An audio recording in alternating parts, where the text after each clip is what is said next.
Pupuntahan natin yung malaking bahay na yan sa taas, yung nasa tuktok. Dito na tayo dumaan sa gilid. Yan, bababa tayo rito. Tsaka tayo akyat yan sa may hagdanan. Dating bangin ito, dito sa ibaba, dito sa parting ibaba ito ng bahay nilang malaki. Bangin yan, at ngayon puro halaman na, mga bulaklak ang nandyan. Akyat tayo dyan. Pasok tayo dun sa bakod, sa taas. Ayun, may ahas oh. Muntik na nating makasalubong. Pasok tayo dito sa isang bakod, pinakabakod ng bahay nila. Papakita namin sa inyo yung mga ginawa namin. Yan, yung mga sabitan ng hose, ginawa natin yan. Tuloy-tuloy tayo doon sa unahan. Papakita ko sa inyo mga kabersatil yung mga ginawa namin dito sa loob ng bahay ni Ma'am Marilu. Yung motor gate na yan, control, remote control, tayo rin ang gumawa dyan.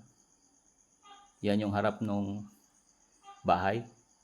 Elevated yan. Kitang kita ang buong dagat. Kahit nandito tayo sa bundok, kitang kita yung siyudad ng Dumaguete, Siquijor at Cebu, Apo Island. Yan, mamaya dyan tayo lalabas, mag-i-exit. Pero dito tayo sa kaliwa muna dadaan. Ay papakita ko sa inyo. Yung mga steel doors na yon tayo ang gumawa. Yung mga ganyan, grills, window grills, tayo ang gumawa niyan. Ultimong patungan, yun yung sabitan ng hose, tayo rin ang gumawa. Yan, yung pinag-set-upan ng mga bulaklak na yan. Ginawa rin natin yun.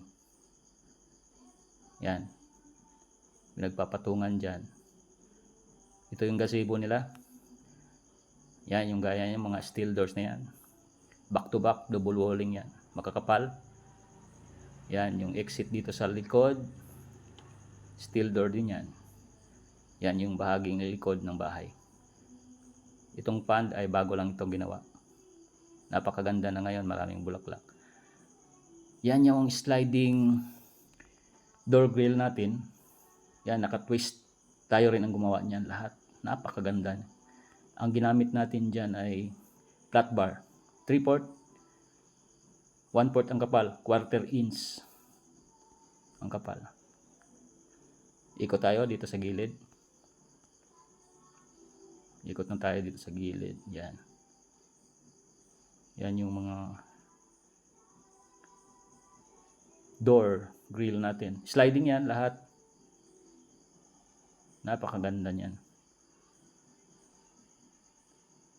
Yan yung mga window grills na yan dito. Yan. Yung mga shelving na metal na yan. Pati yung chair, metal chair at table, tayo rin ang gumawa niyan. Yan yung nakikita nyo. Yung set na yan, ginawa natin yan. At yung, yan, dito sa harap, bandang harap yan, sliding door grill pa rin yan. Kita nyo naman, napakaganda niyan. Oh. At dito sa main door nila, ang mga design yan, tayo rin ang gumawa niyan. Vegetable design. Sa pinto na yan. Tayong gumawa niyan.